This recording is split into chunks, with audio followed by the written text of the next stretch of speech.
नमस्कार,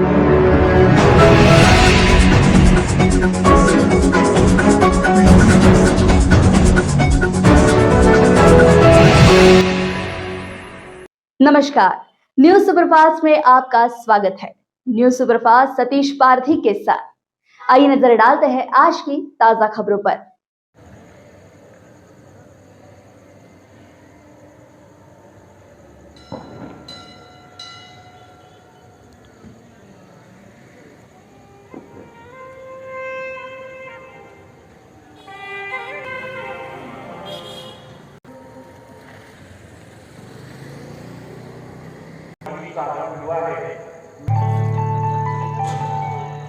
आप सबकी रोशनी का अंदाज और है, हम बात कितनी भी कर लें, आप सबकी बात और है, आप सबकी बात और है। जोरदार तालियों से मैं सभी गोंदिया जिला व्यापारी फेडरेशन अस्तित्व में आया।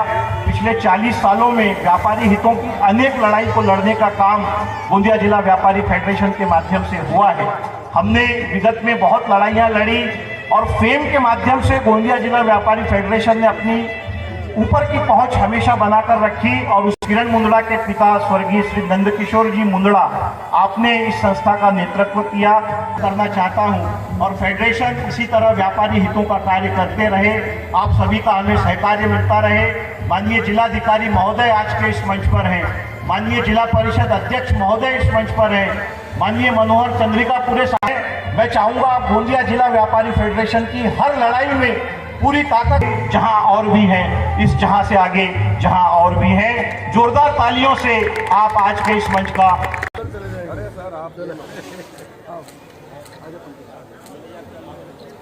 तमसो माँ ज्योतिर्गमय अस्तो माँ सद्गमय मृत्युर्मा अमृतो गमय। असत्य से सत्य की ओर चले, अंधेरे से उजाले की ओर चले, मृत्यु से अमृत की ओर चले। आज का ये व्यापारी एकता, व्यापारी एकता, व्यापारी जाती नहीं। वैसे हमारे जिले के जिलाधिकारी मंत्री होता है। बताओ तालियां। आपके जिले से वैसा मेरा पारिवारिक संबंध भी है। आपके साथ गोंदिया जिले में मैंने 6 साल निकाले हैं, कृषि विभाग में निकाले हैं। यहाँ के बहुत सारे व्यापारी, उस वक्त मुझे नहीं लग रहा था कि मैं विधायक बन के आपके सामने आऊँगा और आपसे कुछ बात करने का मुझे अवसर प्राप्त होगा। इस लंबे सफ़र में 50% के जब जीडीपी देश का सिर्फ एग्रीकल्चर सेक्टर से आता था, वो अभी 20% भी नहीं रहा। 30 लाख करोड़ का हर साल का बजट होता है। हमारे महाराष्ट्र का बजट मैंने जब देखा है तो 6,25,000 करोड़ का है। जब हम 140 करोड़ आबादी की बात करते हैं तो हमारे देश में आज भी 90 करोड़ ऐसे लोग हैं कि जिनकी आमदनी 5,000 रुपये प्रति माह इसके ऊपर नहीं है। अगर यहाँ का किसान का परसेंटेज आधुनिक खेती में अग्रसर हो सकता है तो ये भी जिले का हमारा पर कैपिटा उत्पन्न बढ़ सकता है। की बात करनी है, न सितारों की बात करनी है, न किनारों की बात करनी है। तैर कर दरिया पार करना है, तैर कर दरिया पार करना है, किनारों की बात करनी है। मैं आपका यहाँ बहुत बहुत स्वागत करता हूँ। ये जिलाधिकारी श्री चिन्मय गोतमारे जी का भूमिका है। हम मुंबई को फाइनेंशियल कैपिटल ऑफ इंडिया करके जानते हैं, क्योंकि कैपिटल से ज़्यादा फाइनेंशियल कैपिटल का महत्व कई बार होता है। और हमारे माननीय प्रधानमंत्री जी ने ये कहा है कि जॉब सीकर ना बने, जॉब गिवर बने। प्रति एक पॉजिटिव एटीट्यूड आएगा, एक सकारात्मक भावना आएगी, से उसको आगे बढ़ाया जा सकता है। इसके बारे में मार्गदर्शन करे, यह भी बहुत ज़्यादा ज़रूरी है। एक बहुत बड़ा रोल होता है कि फैसिलिटेशन, जो भी आपको तकलीफ़ें हैं, जो भी आपके प्रश्न हैं व्यापारी बंधुओं के, भगिनियों के, उनको सॉल्व करें, उनको छुड़ाने में आपका सहयोग करें। और इस राज्य में व्यापार का विकास किस तरह हो, इस पर भी मंथन करेंगे। बोली भारत माता की। लालजी विधानसभा क्षेत्र के सिस्टम है ना, हमारे पास पर्यटन के लिए भरपूर जगह है और जो जगह थी उनका जो विकास होना चाहिए था वो नहीं हुआ। एक राइस मिल से जुड़े हुए व्यापार, दूसरा थोड़ा बहुत माइनिंग से जुड़ा हुआ व्यापार, कपड़े से जुड़ा हुआ व्यापार, इसके सिवा जो और अन्य क्षेत्र जाके खरीदना है तो आपको बड़ी बड़ी कंपनियों के पास जाना है। ये परंपरा कहीं ना कहीं हमारे गोंदिया जिले के, अब इतने बड़े तो हमारे नहीं कि हमारे आह्वान। मुझे कहा गया है कि हमारे क्षेत्र का जो प्रमुख व्यापार है वो राइस मिल से संबंधित है। मैं भी राइस मिल सेक्टर से बिलोंग करता हूँ। 200 नहीं 300 राइस मिल हैं, जिसका वार्षिक टर्नओवर लगभग 5,000 से 6,000 करोड़ का है। 5 लाख टन चावल प्रतिवर्ष हमारे इस क्षेत्र के राइस मिलर विदेशों को निर्यात करते हैं। तो रोजगार प्राप्ति में भी लगभग 15,000 मजदूर हमारे राइस मिलों में कार्यरत हैं। तो यह राइस मिल सेक्टर रोजगारजनक तथा हमारे क्षेत्र की अर्थव्यवस्था को संतुलित करने के लिए काफ़ी योगदान देता है। देश में जो विदेशी मुद्रा आती है, हमारे निर्यात से जो विदेशी मुद्रा आती है, इस विदेशी मुद्रा की प्राप्ति में भी यानी हम देश में भी सहयोग कर रहे हैं। हमारे क्षेत्र के राइस उपलब्ध है, लेकिन राइस मिल सेक्टर उस धान को खरीदने में इच्छुक नहीं दिखाई दे रहा है। अब पहले गवर्नमेंट ऑफ इंडिया ने अरवा राइस पे निर्यात पे बैन लगाया तथा बॉइल्ड राइस निर्यात पर 20% ड्यूटी, एक्सपोर्ट ड्यूटी लगा दिया। निश्चित ही कोई भी देश की जो शासन है वह यह सोच करके कि भी कहीं हमारे यहाँ चावल की कमी न हो जाए, तो 10 मिलियन टन वार्षिक है, कम कीमतों पर और फ्री में चावल दिया जाएगा, तो भी हटाई जाए। अन्यथा इस जिले के जो रोजगारदायक उद्योग है, 20,000 मजदूर और जो हमारी अर्थव्यवस्था है जिले की, इसमें कहीं ना कहीं कमजोरी आएगी। होती है ये और अच्छी बात है। पूर्ण वर्ग अभी राइस मिल का विषय आया, मेरे ख्याल से महाराष्ट्र में सबसे ज़्यादा राइस मिलें होंगी तो गोंदिया जिले में।